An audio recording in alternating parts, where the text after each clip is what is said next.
Hi class. Welcome all of you in आलोगुसा classes. तो देखो, कल मैं इंट्रोडक्शन बता दिया था बैंकिंग के बारे में कि बैंक में हमें क्या क्या पढ़ना है, क्या कोर्स है, ठीक है। और उसके हिसाब से हम आज स्टार्ट करते हैं कि बैंकिंग हिस्ट्री ऑफ इंडिया, ये पहला यूनिट है। बैंकिंग का कोर्स आप कहीं भी देख लेना, इतना डिटेल में आपको किसी भी यूट्यूब चैनल पे या कोचिंग में कहीं नहीं पढ़ाया जाएगा। तो हम स्टार्ट करते हैं यूनिट फर्स्ट से, बैंकिंग हिस्ट्री ऑफ इंडिया, ठीक है। पूरा डिटेल में पढ़ेंगे। आप अगर ध्यान से पूरे सीरीज बाय सीरीज पढ़ोगे मेरा लेक्चर, तो आप लोग बैंकिंग में आप लोगों को कोई प्रॉब्लम ही नहीं होगी, ठीक है। और देखो, बस किसी भी चीज से अगर आप लगे रहोगे कुछ दिन तक, देखो स्टार्टिंग में कोई भी टीचर हो, कोई अच्छा से अच्छा बेटर टीचर हो, स्टार्टिंग में नहीं समझ में आता है। एक दो दिन अगर आप ध्यान से पढ़ोगे, लेक्चर देखोगे, तो आप लोग को समझ में आने लगेगा। और बहुत डिटेल में मैं पढ़ाऊंगा, ठीक है। तो देखो, अगर किसी भी चीज के बारे में जानो तो उसको डिटेल में जानो। आधा दिया ज्ञान क्या होता है, वो हमारे लिए ब्लंडर का काम करता है और वो हमारे लिए हानिकारक, एक तरह से हार्मफुल है पूरी, ठीक है। जैसे आप डॉक्टर के पास गए, डॉक्टर आपको क्या किया, फीवर है, फीवर में बस दर्द की मेडिसिन दे दी, ठीक है। दर्द का बस मेडिसिन दे दिया, सर दर्द का मेडिसिन दे दिया, तो क्या आपका फीवर उतर जाएगा? नहीं उतरेगा, है ना। और बहुत सारी ऐसी मेडिसिन होती है जिसको खाने के बाद क्या होता है, प्रॉब्लम होती है। उस प्रॉब्लम को दूर करने के लिए भी मेडिसिन दी जाती है ना। जैसे सर्दी है तो सर्दी की दवा दी जाए, तो उसके साथ हेडेक हेडेक का भी दवा दिया जाएगा।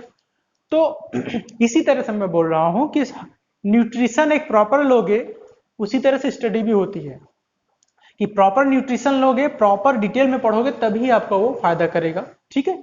हेल्दी स्टडी करो, ठीक है। तो चलो स्टार्ट करते हैं यूनिट फर्स्ट से, बैंकिंग हिस्ट्री ऑफ इंडिया में, ठीक है। तो अब देखो, फर्स्ट चीज चलते हैं और क्या पढ़ते हैं। पहली चीज पढ़ते हैं नेशनलाइजेशन ऑफ बैंक।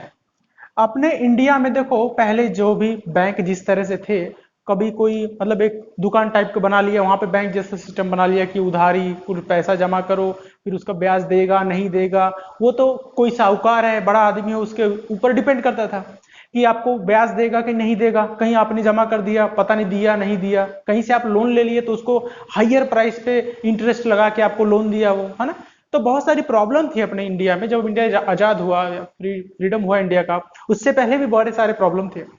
तो उसको सब वो सब सही करने के लिए अपने इंडिया में नेशनलाइजेशन स्टार्ट हो गया। अभी इससे ब्रीफ हिस्ट्री पीछे भी पढ़ेंगे, लेकिन यहां से स्टार्ट करते हैं कि नेशनलाइजेशन ऑफ बैंक। तो देखो कि दो फेज में हुआ नेशनलाइजेशन, दो फेज में हुआ, फर्स्ट फेज में और सेकेंड फेज में, ठीक। तो देखो, नेशनलाइजेशन डे के बारे में क्वेश्चन पूछता है, तो which date celebrated as nationalisation bank of India. तो बोलेगा कि किस डेट को इंडिया का नेशनलाइजेशन डे मनाया जाता है, तो सीधे सीधे क्वेश्चन आपका आ जाएगा। तो इसका आंसर रहेगा 19 जुलाई। और डेट क्या है? 19 जुलाई 1969 को नेशनलाइजेशन हुआ था पहली बार अपने इंडियंस बैंक का, जो प्राइवेट सेक्टर थे। देखो, फर्स्ट फेज और सेकेंड फेज। तो फर्स्ट फेज का हुआ 19 जुलाई 1969 को, ठीक। 19 जुलाई 1969 को अपने इंडिया का फर्स्ट फेज का नेशनलाइजेशन हुआ। आगे है, इसमें क्या हुआ देखो, इंक्लूडिंग लार्ज प्राइवेट बैंक। जितने भी लार्ज प्राइवेट बैंक्स थे, जितने भी, अब भाई प्राइवेट ही बैंक थे, अगर गवर्नमेंट के अंडर में नहीं है तो वो प्राइवेट ही बैंक रहेंगे ना। तो जितने भी 14 प्राइवेट बड़े बैंक थे, उनको क्या कर दिया गया, नेशनलाइज कर दिया, एक तरह से गवर्नमेंट में मिला दिया गया। अच्छा, तो उस टाइम जब 19 जुलाई 1969 को बैंक क्या हुए थे, नेशनलाइज हुए थे, 14 बैंक, 14 बैंक नेशनलाइज हुए। तो उसके लिए मिनिमम कैपिटल का रिक्वायरमेंट कितना था, मतलब उस टाइम में जो प्राइवेट बैंक के पास 50 करोड़ रुपीज होता था, कैपिटल रहता था, वही इस फेज में, फर्स्ट फेज में नेशनलाइज हो सकता था, ठीक है। तो फर्स्ट फेज में दो चीज ध्यान रखना है कि नेशनलाइज कब हुआ, तो 19 जुलाई 1969, इसलिए 19 जुलाई को नेशनलाइजेशन डे ऑफ बैंक मनाया जाता है अपने इंडिया का। और कितने बैंक नेशनलाइज हुए? 14 बैंक। अब देखो सेकंड फेज आता है। सेकंड फेज 15 अप्रैल 1980, 15 अप्रैल 1980 को सेकंड फेज का हुआ। तो इसमें कितने बैंक हुए टोटल, इंक्लूड कितने बैंक हुए, तो 6 प्राइवेट बैंक। कितने बैंक? 6 private banks. तो इसमें मिनिमम कैपिटल कितना रिक्वायर था, 200 करोड़। 200 करोड़। तो ध्यान रखो, पहले जो नेशनलाइजेशन हुआ फर्स्ट फेज में उसको 50 करोड़ चाहिए था, लेकिन सेकंड फेज में 200 करोड़। देखो भाई काफी टाइम हो गया था, 21 साल का डिफरेंस हो गया। 21 साल में तो बहुत ज्यादा डिफरेंस हो जाएगा। जैसे मैं आप लोग को बता दूं कि 2008 में जो दहेज प्रथा रहेगी अपने इंडिया के, देखो दहेज के लिए अपने इंडिया में कितना सारा गवर्नमेंट भी कितनी स्कीम निकाल रही है कि बहुत सारी पनिशमेंट भी है, लेकिन क्या है, लेकिन फिर भी लोग सुधरेंगे नहीं, ठीक है। वो तो इंक्रीज होता जा रहा है कि अगर आप 2010 में इतना दिए है तो 2020, 2021, 2030 में पता नहीं क्या हाल होगी, ठीक है। कभी ऐसा होगा, मैं भी सोचते हैं कि ये चीजें खत्म हो भाई, ये अपनी सोसाइटी की बड़ी बुरी चीज है। देखो कब तक सही होती है, ठीक है। हम खुद नहीं चेंज होना चाहते हैं, क्या दूसरे को बोलें, ठीक है। देखो अब एक क्वेश्चन बन जाता है कि नेशनलाइजेशन डे ऑफ बैंक कब मनाया जाता है, तो मनाया जाता है 19 जुलाई को, 19 जुलाई, ठीक। आगे देखो, अब देखो कुछ बैंक, जो 6 बैंक हुए थे प्राइवेट बैंक सेकेंड फेज में, फर्स्ट फेज में 14 बैंक। तो अब कौन कौन से बैंक थे जो सेकेंड फेज में प्राइवेटाइज और नेशनलाइज हुए थे, गवर्नमेंटाइज हुए थे, उसको देखते हैं। तो देखो कुछ ट्रिक्स से हम याद करेंगे इसको, ठीक है। सेकेंड फेज नेशनलाइजेशन बैंक, तो देखो इसमें टोटल कितने बैंक नेशनलाइज हुए, 6, ठीक। तो कौन कौन से बैंक थे, तो देखो बैंक कौन कौन से, कैसे याद करेंगे इसको। वीआईपी ने ओबीसी से एसी खरीदा, वीआईपी आप जानते हो वीआईपी क्या होते हैं, ठीक है। वीआईपी ने ओबीसी से एसी खरीदा, हम लोग ओबीसी में आते हैं भाई, वीआईपी कोई था, हमसे क्या कर लिया, एसी को खरीद लिया। तो वीआई, वीआई से क्या हो गया, विजया बैंक, आप लोग सुने होंगे नाम। वीआई से क्या हो गया, विजया बैंक। पी से क्या हो गया, पंजाब एंड सिंध बैंक। जितने लोग पंजाब के उनको पता होगा, पंजाब एंड सिंध बैंक अलग है और पंजाब नेशनल बैंक अलग है, ठीक है। और लेकिन दोनों का हेडक्वार्टर कहां पे है, दोनों का हेडक्वार्टर न्यू दिल्ली में है, ठीक है। Punjab and Sindh bank P से, और वीआई से विजय बैंक। ओबीसी से oriental bank of commerce, OBC से क्या होता है, ओरिएंटल बैंक ऑफ कॉमर्स भी इसमें इनको कभी कभी पूछ लेता है इसका फुल फॉर्म क्या है। तो oriental bank of commerce, OBC से ओरिएंटल बैंक ऑफ कॉमर्स। ए से आंध्रा बैंक, ए से क्या हो गया, आंध्रा बैंक। सी से क्या हो गया, कारपोरेशन बैंक ऑफ इंडिया। तो कितने बैंक हो गए, देखो 5 बैंक हुए हुए, Vijaya Bank, Punjab and Sindh Bank, Oriental Bank, ए से आंध्रा बैंक, सी से क्या हो गया, कारपोरेशन बैंक। देखो छठवां बैंक है UTP, UTV bank, UTV bank. ध्यान रखो छठवां बैंक क्या है, पूछा जाएगा छठवां बैंक कौन था, अगर पूछे जाए कि छठवां बैंक कौन था, तो छठवां बैंक था यूटीपी, यूटीबी बैंक। अच्छा देखो ये क्या हुआ कि ये 2014 में, 2014 में ओरिएंटल बैंक ऑफ कॉमर्स में मर्ज हो गया। तो ध्यान रखो यूटीबी जो था, यूटीबी 2014 में ओबीसी में ओरिएंटल बैंक ऑफ कॉमर्स में क्या हो गया, मर्ज हो गया। तो ध्यान रख लो, इसलिए अब कितने बैंक हो गए हैं इसमें, तो अगर पूछा जाए तो 5 बैंक हो गए। जो 6 बैंक था किसी में मर्ज हो जाएगा, ओबीसी में मर्ज हो गया यूटीबी, तो कितने बैंक हो गए, 5 बैंक।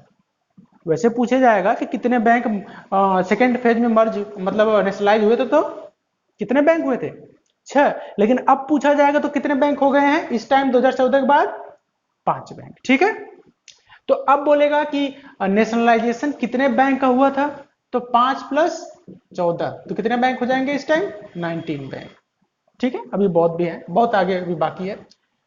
देखो अब आपको सेकंड फेज का समझ में आ गया किस तरह से। अब देखो फर्स्ट फेज में नेशनलाइजेशन किस तरह से हुआ, इसको देखो याद करने का तरीका एक मैं बनाया हूं।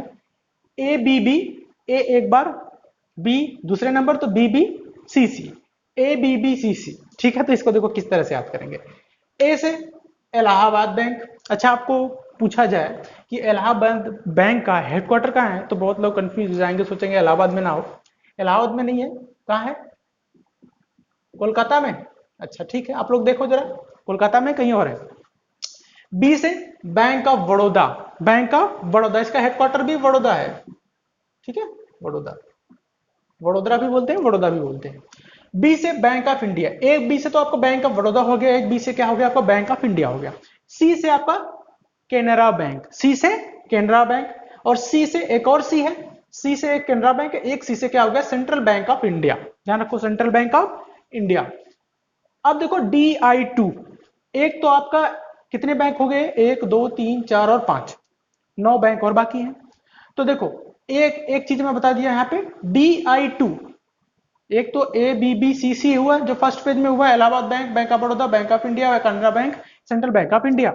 एक याद करेंगे DI2, डी से हो गया देना बैंक, डी से क्या हो गया आपका देना बैंक, ठीक है। आई, एक I2 है ना, तो दो बार आई है, तो एक आई से हो गया इंडियन बैंक और एक आई से हो गया इंडियन ओवरसीज बैंक।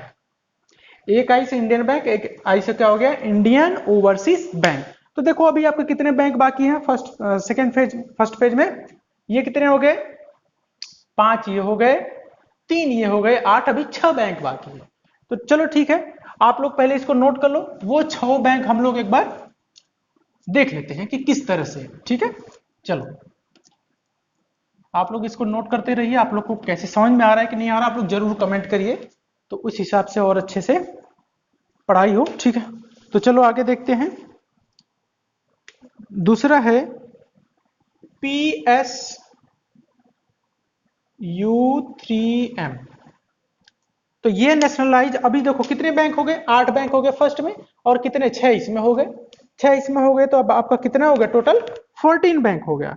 तो देखो पी से आपका क्या हो गया, देखो Punjab and Sindh bank first phase में हुआ था क्या नेशनलाइज, लेकिन Punjab national bank Punjab and Sindh bank second phase में हुआ नेशनलाइज, और फर्स्ट फेज में Punjab national bank, Punjab national bank. अच्छा देखो एक क्वेश्चन आपको पूछा जाए कि अपने इंडिया के उस बैंक का नाम बताओ जो फुल्ली इंडिया के कैपिटल पे बना था, मतलब उसमें जितना भी शेयर था सब में इंडिया के ही लोग का पैसा लगा था, उसको खोलने वाले लाला लाजपत राय थे, तो वो कौन सा बैंक था पंजाब नेशनल बैंक। ध्यान रखो इसमें इंडिया का पूरा कैपिटल लगा था, पहला अपने इंडिया का ये स्वदेशी बैंक था, ठीक। तो आपका एस से हो गया आपका सिंडिकेट बैंक, सिंडिकेट बैंक आप लोग देखे होंगे, सिंडिकेट बैंक का बैनर किस तरह से होता है, वफादार कुत्ता, ठीक है, कुत्ता बना रहता है, जर्मन शेफर्ड आप लोग देखेंगे। देखो U3 हो गया, तो एक यू से हो गया यूको बैंक, ठीक है, ठीक है, एक यूको बैंक हो गया, 2 यू और बचे, तो एक से हो गया आपका United bank of India, United bank of India, जो भी फुल फॉर्म की अभी जरूरत पड़ेगी आगे वो मैं उसको बता दूंगा। एक आपका है union bank of India, union bank of India, ठीक है। तो कितने बैंक हो गए, आई थिंक 5 हो गए, ठीक है। और एम से हो गया महाराष्ट्र बैंक, ठीक है, एम से क्या हो गया Maharashtra, bank of Maharashtra, bank of Maharashtra, ठीक है। तो देखो आपके 6 बैंक, यहां 8 बैंक उधर, तो कितने बैंक टोटल हो गए आपके 14 बैंक हो गए जो नेशनलाइज फर्स्ट फेज में हुए। सेकेंड फेज में कितने हुए 5 हुए। तो अगर आपको पूछा जाए फर्स्ट फेज और सेकेंड फेज में मिला के कितने बैंक नेशनलाइज हुए थे, तो कितने बैंक 14 फर्स्ट फेज में, 6 पहले फेज में हुआ था, लेकिन एक कम हो गया क्योंकि एक इसमें मर्ज हो गया था। कौन सा बैंक UTB बैंक, किसमें हुआ था, किसमें हुआ था इसमें ओरिएंटल बैंक ऑफ कॉमर्स में। तो कितने टोटल बैंक हो गए 14 प्लस 5 मींस कितने बैंक हो गए 19 बैंक का नेशनलाइजेशन हुआ था फर्स्ट फेज और सेकंड फेज में मिला के। तो देखो इतना ही जो मैं पढ़ाया हूं इसमें से ही आपका 1-2 नंबर का क्वेश्चन आ सकता है अगर आएगा तो इस चीज को आप लोग नोट कर लो अच्छे से। कुछ समझ में नहीं आया तो लोग पूछो। और देखो कुछ चीजें बाकी रह गई थी उसको देखते हैं, बहुत इंपॉर्टेंट है ये, कभी कभी पूछ लिया जाता है कि देखो 4 सितंबर को क्या हुआ था, 4 सितंबर 1993 को न्यू डेवलपमेंट बैंक जो था जिसको बोलते हैं NDB, न्यू डेवलपमेंट बैंक जो था उसको मर्ज किया गया था PNB के साथ। अगर पूछेगा PNB में NDB को कब मर्ज किया गया तो 4 सितंबर 1993 को 1993 में। देखो एक बहुत इंपॉर्टेंट चीज है कि banks works on banking regulation act 1949। तो ध्यान रखना कि जितने भी बैंक आपके हैं वो किस बैंकिंग रेगुलेशन एक्ट के अंतर्गत कार्य करते हैं, तो वो बैंकिंग रेगुलेशन एक्ट 1949 के अंतर्गत क्या करते हैं, ये काम करते हैं। एक चीज और समझ गए आप, लेकिन एसबीआई के केस में आपको दूसरी चीज याद रखना है, क्योंकि जो एसबीआई 1954 तक कौन सा बैंक था, इंपीरियल बैंक ऑफ इंडिया था, लेकिन 1955 के आसपास से क्या हुआ था, एसबीआई बना था, इंपीरियल बैंक ऑफ इंडिया। तो इसलिए एसबीआई एक्ट अंडर एक्ट 1955। तो एसबीआई जो किस एक्ट के अंतर्गत कार्य करता है, तो एक्ट 1955, और बाकी सब बैंक एक्ट 1949। लेकिन आरबीआई का एक्ट क्या है, तो आरबीआई का एक्ट है 1934, ध्यान रखना। तो इन तीनों को बिल्कुल अच्छे से याद रखना, आरबीआई एक्ट 1940 और 1934, एसबीआई 1955, अदर्स बैंक एक्ट 1949। देखो कुछ बैंक और हैं, जैसे एग्जिम बैंक है और आईडीबीआई बैंक, जिसको मैं बोलता था डेवलपमेंट बैंक है, ये कंट्री के ग्रोथ के लिए जरूरी होता है। तो देखो एग्जिम बैंक क्या है, export import bank of India. IDBI bank क्या है, industrial development bank of India. तो ये दोनों भी एक्ट 1949 के अंतर्गत कार्य करते हैं। Means act under banking regulation act 1949। तो ये सब चीजें देखो जरूरी थी।